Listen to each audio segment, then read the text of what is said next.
turn our attention to right now in New York City, as several NYPD police cars were torched this week. Well, New York's on fire, literally. And this time, it's not just crime in the streets. It's ideology setting the match. Let's talk about Brooklyn, where NYPD vehicles were set ablaze. Not during a protest, not during a demonstration, just pure, raw, intentional destruction. Welcome back to Kimara Reacts. To my loyal subscribers, thank you for standing with me. And if you're new here, welcome. Go ahead and subscribe, like, and share this video. It helps grow this channel. Let's react. Ready or not? Ready or not? Here I come. Can't hide. Gonna find you and baby. Yo. Like a game of chess where I rest. No stress, no success. Right now. Yeah, well, we got an update just a short time ago from the mayor of New York City and the police commissioner of New York City. They say this is linked to the anti-ICE demonstrations happening here in New York City and across the country. And they say the person who did this is a masked arsonist who's already taken credit for it on the internet. Now, we're live in Bushwick, Brooklyn, the Bushwick section of Brooklyn, I should say. And what we heard from the police commissioner is that at about 1:30 in the morning, someone broke into this police lot that you see behind me and torched 11 NYPD vehicles. And then the security guard came out, caught them in the act, actually interrupted the person, and then that person fled down an alley and is still on the loose at this hour. Now, the investigators have been working the scene since 1:30 in the morning, and they said that they found something like fire starters, stuff you could buy at Home Depot, about a dozen or so, as well as other things that can start a fire that apparently the arsonist left behind. When the mayor was talking about it today, he called whoever did this a coward and vowed to catch the person. The NYPD is also working with the ATF. We also spoke with witnesses who it's a very crowded area. There are bodegas around here and apartments, and a lot of people last night saw it out their window and have videos of what happened.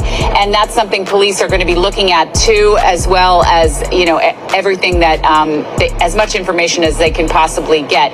This wasn't about justice. This wasn't about peace. This was targeted chaos. Police cars were found torched in Brooklyn, and instead of outrage or concern from every corner, something disturbing began to surface. I do. I live up the street. Now, there's a NYPD parking lot here. We heard multiple of their vehicles were set on fire intentionally. What's your reaction to this? I think that fucking rocks. It's a beautiful night, and that's only made it better. I want to thank personally whoever did this.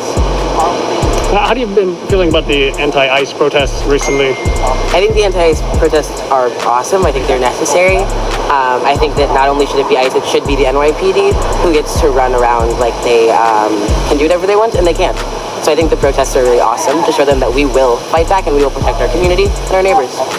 Thank you so much. Do you want to give your name at all? Yeah, my name is Dylan. Can you spell it? D-Y-L-A-N. Thank you so much. Appreciate it.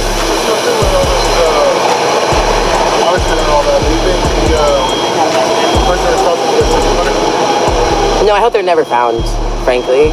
I hope it is just it's a victimless crime, The police will be fine. They have unlimited funding to do whatever stupid bullshit they want. This will not hurt any of them or their day jobs or their incredibly overinflated pay. But this will save like an actual real life person who's going to get arrested for I don't know, drinking a beer on the street or something else inconsequential. Thank you so much. Thanks, guys. Some locals, and let's be honest, a few ignorant, lost individuals taking up space and offering nothing but hot air, actually expressed relief, even approval. Instead of calling it what it is, arson and lawlessness, they're acting like burning police cars is some kind of community service, as if destroying public property somehow makes the street safer. Make it make sense. Let me be clear, this is not empowerment, it's delusion. She ain't nothing to smile about. So you live in a neighborhood, sir? Yeah, I live in the neighborhood. I'll be Fulio, man. Now, what's your stranded and abandoned out here, bro? They set the cars on fire, bro. I don't even know how to feel, man. I'm just walking home. She got me scared. What's your reaction to these NYPD vehicles being set on fire? Bro. Well, you gotta understand these police be on bullshit too. They be on bullshit too. Word is bomb. Tell me about the crime in the neighborhood. I feel like it died down just a little bit since Trump. You know what I'm saying? Trump on bullshit too. That's what I'm saying. Like, yeah, we just gotta get our world together, man. I'm trying to get home.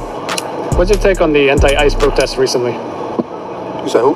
The anti-ICE protests recently? Anti-ICE protests? Yeah, what's your take on that? They doing their thing. Keep on protesting. They doing their thing. Keep on protesting. Y'all gonna get what y'all want. Thank you, man. Oh, what's your name? Stacks. I go by Stacks. Sir Stacks. Sir.Stacks on Instagram. Thanks again, man. Appreciate it. Appreciate it. God bless. 谢谢小孩。我叫什么名字吗？ Hola, ¿cómo está?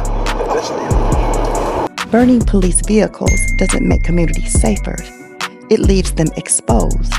And when you cheer that on, you're not resisting oppression. You're participating in your own decline. These aren't protest tactics. They're the symptoms of emotional manipulation, the kind that convinces everyday people to fight the wrong enemy.